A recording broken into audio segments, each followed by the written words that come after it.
నమస్కారం Rocky news కి స్వాగతం. ముందుగా హెడ్లైన్స్. కలెక్టర్ కార్యాలయంలో ప్రజా సమస్యల పరిష్కార వేదిక, ప్రజల నుంచి వినతులు స్వీకరించిన అధికారులు. పల్నాడు జిల్లా పోలీస్ ప్రధాన కార్యాలయంలో ప్రజా సమస్యల పరిష్కార వేదిక, ప్రజల నుంచి వినతులు స్వీకరించిన ఎస్పీ కంచి శ్రీనివాసరావు. ఆశా వర్కర్స్ నియామకాల్లో పారదర్శకత పాటించాలి, రాజకీయ జోక్యాన్ని అరికట్టాలన్న బీసీ సంక్షేమ సంఘం నేతలు. బాబనయ్య నగర్ వాసులకు జీవో నెంబర్ 30ను అమలు చేయాలి, ప్రజావేదికలో కలెక్టర్ కి వినతి పత్రం అందజేసిన మాల మహానాడు రాష్ట్ర అధ్యక్షుడు డాక్టర్ గోదా జాన్ పాల్.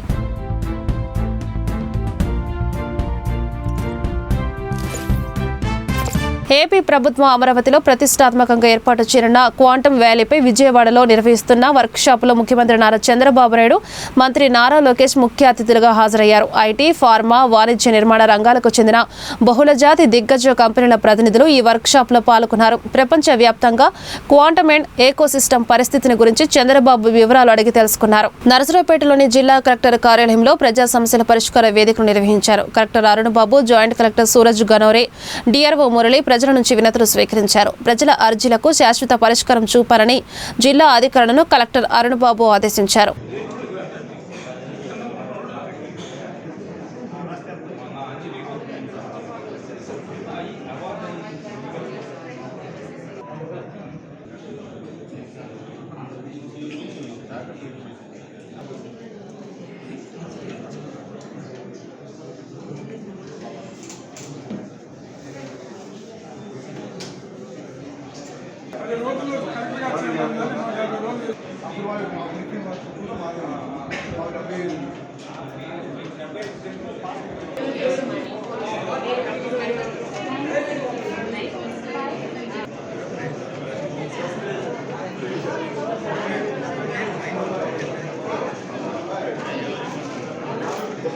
పల్నాడు జిల్లా నరసరావుపేట పోలీస్ ప్రధాన కార్యాలయంలో ప్రజా సమస్యల పరిష్కార వేదికను నిర్వహించారు. ప్రజల నుంచి ఎస్పీ కంచి శ్రీనివాసరావు ఫిర్యాదులను స్వీకరించారు. కుటుంబ, ఆర్థిక, ఆస్తి తగాదాలు, మోసం తదితర సమస్యలకు సంబంధించిన వినతులు, ఆదాయాన్ని పోలీసుల అధికారులు తెలిపారు. ప్రజా ఫిర్యాదులకు తొలి ప్రాధాన్యత ఇచ్చి ప్రతి సమస్యపై శ్రద్ధ వహించి నిర్ణీత గడువులోగా పరిష్కరించడానికి కృషి చేయాలని పోలీసు అధికారులకు ఎస్పీ సూచించారు.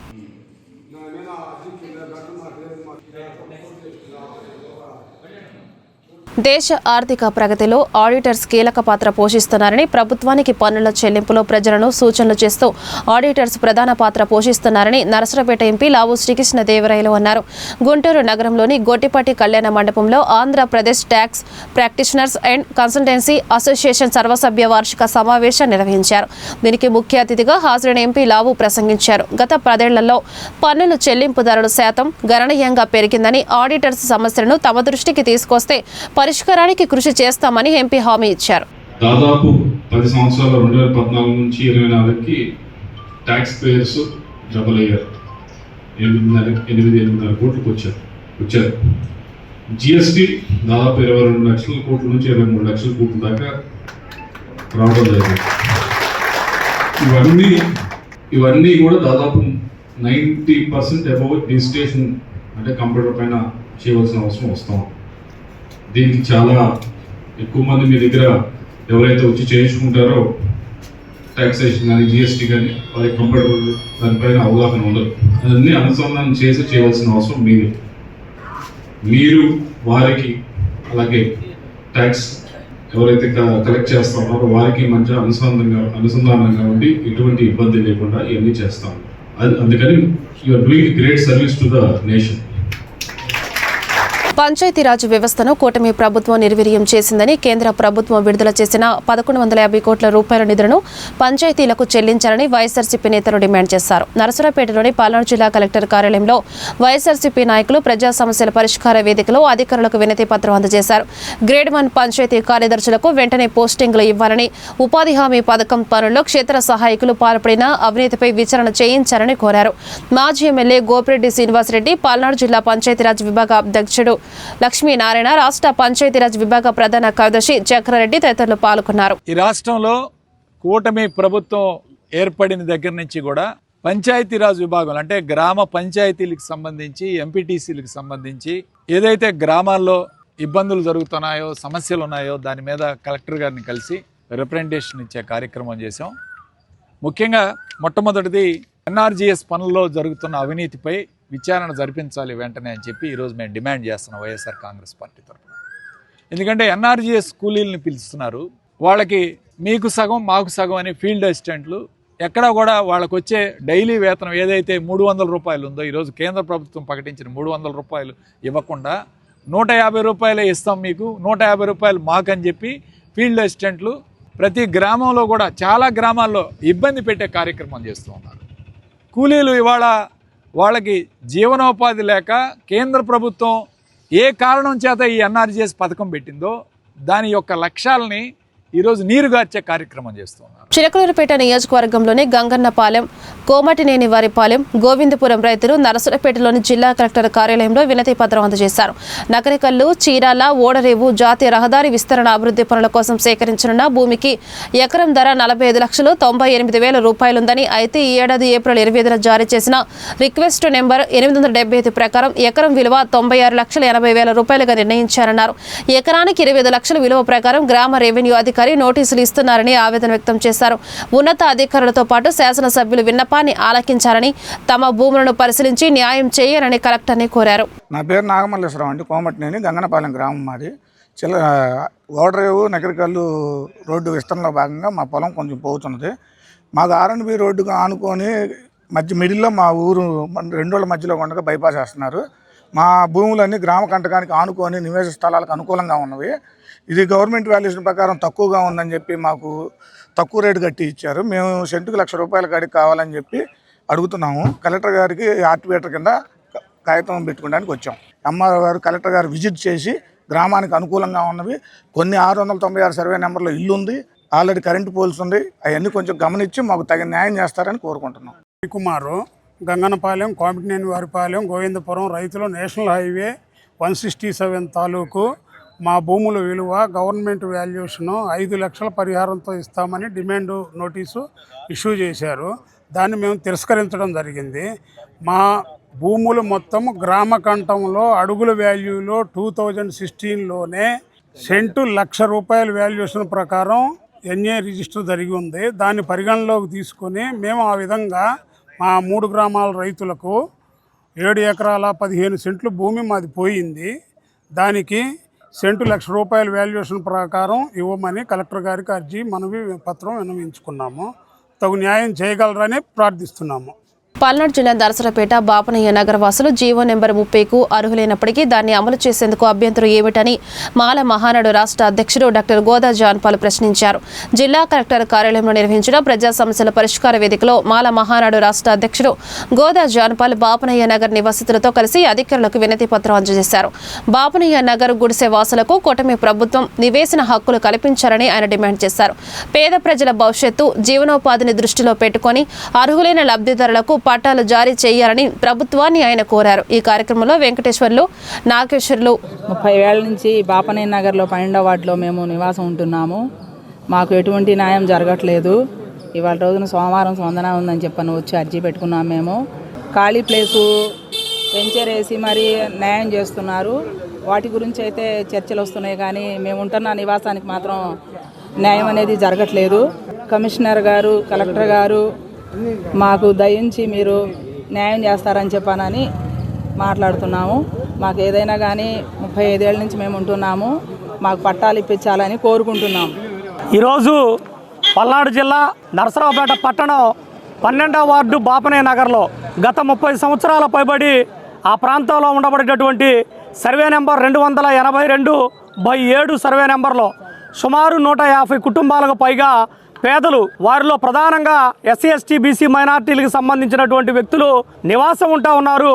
వారికి హక్కులు కల్పించాలని, పట్టాలు ఇవ్వాలని దాదాపుగా 10-15 సంవత్సరాల పైబడి జిల్లా కలెక్టరేట్ల ముందు అలాగే ప్రజాప్రతినిధులకి పలుమార్లు కలిసినప్పటికీ కూడా నేటికి వారికి పట్టాలు ఇచ్చే దాంట్లో చాలా నిర్లక్ష్యం వ్యవహరించారంటూ ఈనాడు ప్రభుత్వం ప్రస్తుతం ఏదైతే జీవో నెంబర్ 30ని రిలీజ్ చేసి ప్రభుత్వ స్థలాల్లో ఆక్రమితులుగా ఉన్నటువంటి వ్యక్తులకి పట్టాలు మంజూరు చేయాలని, వాళ్ళకి హక్కులు కల్పించాలని జీవో నెంబర్ 30ని ఇస్తే ఆ 30ని అమలు చేయాలని బాపనయ్య నగర్లో ఉండబడేటటువంటి సుమారు 150 కుటుంబాలకు సంబంధించిన వ్యక్తులు తిరుగుతున్నప్పటికీ కలెక్టర్ గారు తహసీల్దార్ వారి నుండి మున్సిపల్ వారికి ఇస్తే మున్సిపల్ వారు దాని మీద ఒక రిపోర్ట్ రాయడం జరిగింది. ఇది మున్సిపల్ భూమే, ఈ భూమిలో 150 కుటుంబాలు నివాసం ఉంటున్నారు. కానీ 1963లో మేము 34 ప్లాట్లు వేసి వేరే వ్యక్తులకు పట్టాలు ఇచ్చామని చెప్తా ఉన్నారు. ఉభయ తెలుగు రాష్ట్రాలకు భారతీయ జనతా పార్టీ అధ్యక్షులను అధిష్టానం ఖరారు చేసింది. తెలంగాణ బీజేపీ అధ్యక్షుడిగా రామచంద్రరావు పేరు ఖరారైంది. అధిష్టానం నుంచి ఆయనకు ఫోన్లో వర్తమానం అందింది. ఆంధ్రప్రదేశ్ భాజపా అధ్యక్షుడిగా పివిఎన్ మాధవ్ పేరు ఖరారు చేశారు. ఆంధ్రప్రదేశ్ భాజపా అధ్యక్షుడిగా ఎమ్మెల్సీ పివిఎన్ మాధవ్ను ఎంపికైంది. అధ్యక్ష పదవికి నామినేషన్ వేయాలని పార్టీ అధిష్టానం వారిని ఆదేశించింది. పార్టీలో ఎక్కువ కాలం ఉన్నవారికే రాష్ట్ర అధ్యక్ష బాధ్యతలు అప్పగించాలని బీజేపీ కేంద్ర నాయకత్వం నిర్ణయించింది. అందులో భాగంగానే ఏపీలో మాధవ్, తెలంగాణలో రామచంద్రరావును ఎంపిక చేశారు. రాష్ట్ర ప్రభుత్వం విడుదల చేసిన 1294 ఆశా వర్కర్ల పోస్టులను పట్టణ, గ్రామీణ ప్రాంత నియామకాల్లో రాజకీయ జోక్యం లేకుండా అర్హత కలిగిన అభ్యర్థులను నియమించాలని బీసీ సంక్షేమ సంఘం నాయకులు డిమాండ్ చేశారు. నరసరావుపేట పాలన జిల్లా కలెక్టర్ కార్యాలయంలో నిర్వహించిన ప్రజావేదికలో డిఆర్ఓ మురళిని కలిసి వినతి పత్రం అందజేశారు. అభ్యర్థులు రాజకీయ నాయకులను కలవాలని చెబుతున్నారని, సచివాలయాల్లో దరఖాస్తులు కూడా ఇవ్వడం లేదని బీసీ సంఘాల నేతలు ఆరోపించారు. సచివాలయ సిబ్బందిపై చర్య తీసుకుని పారదర్శకంగా ఆశా వర్కర్లను నియమించాలని, అభ్యర్థులకు రిజర్వేషన్ కల్పించాలన్నారు. దరఖాస్తు గడువును పెంచాలని కోరారు. ఈ కార్యక్రమంలో బీసీ సంఘం నేతలు శ్రీను, పల్నాడు జిల్లా అధ్యక్షుడు మురళీగౌడ్, చిలకలూరుపేట నియోజకవర్గ అధ్యక్షుడు రమేష్, పల్నాడు జిల్లా ఉపాధ్యక్షుడు శివశంకర్ నాయకులు పాల్గొన్నారు. నా పేరు యామా మురళి, బీసీ సంక్షేమ సంఘం పల్నాడు జిల్లా అధ్యక్షుడు. ఏదైతే ఇటీవల రాష్ట్ర ప్రభుత్వం ఆశా వర్కర్ల నియామకం చేపట్టిందో ముందుగా ప్రభుత్వానికి ధన్యవాదాలు తెలుపుతూ, అట్లయితే ఏదైతే ఈ నియామకాల్లో జరుగుతున్నటువంటి అవకతవకలపై కూడా దృష్టి పెట్టి వాటిని నిరోధించాల్సిన బాధ్యత కూడా ఈ ప్రభుత్వం పైన ఉంది. ముఖ్యంగా చెప్పాలి అంటే రాజ్యాంగబద్ధంగా అమలుపరిచే అంశాల్లో, సంక్రమించే అంశాల్లో ఖచ్చితంగా ప్రభుత్వం విడుదల చేసే నియామకాల్లో రిజర్వేషన్ ఖచ్చితంగా ఉండాలి. ఈ ఆశా వర్కర్ల అంశంలో ఏదైతే 1294 పోస్టుల్లో ఎటువంటి రిజర్వేషన్ లేకపోవటం వల్ల స్థానికంగా ఉన్నటువంటి చోటామోటా నాయకులు ఈ యొక్క అంశాల్లో దూరి వారి చేతి వాటం చూపిస్తున్నటువంటి పరిస్థితి. కాబట్టి ఈ యొక్క అధికారులు కానివ్వండి, ప్రభుత్వం కానీ ఖచ్చితంగా ఇలాంటి అంశాల మీద దృష్టి పెట్టి ఈ యొక్క ఆశా వర్కర్ల అంశంలో ఖచ్చితంగా రిజర్వేషన్ ఇది తీసుకురావాలి.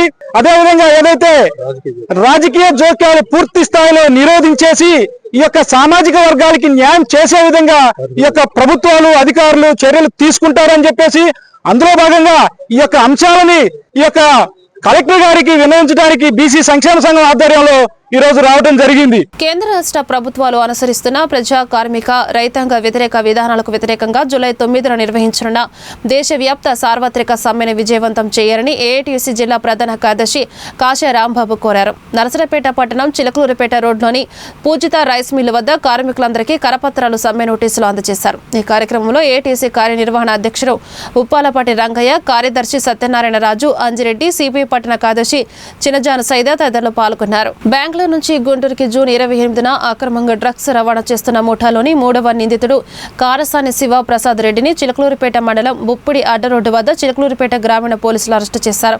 గుంటూరు నగరం కొరటిపాడు రెడ్ల బజార్కు చెందిన ప్రసాద్ రెడ్డిని న్యాయస్థానంలో హాజరుపరిచి న్యాయమూర్తి ఆదేశం మేరకు రిమాండ్కు తరలించామని చిలకలూరుపేట గ్రామీణ సీఏ సుబ్బానాయుడు తెలిపారు. వార్తలు ముగించే ముందు హెడ్లైన్స్ మరొకసారి.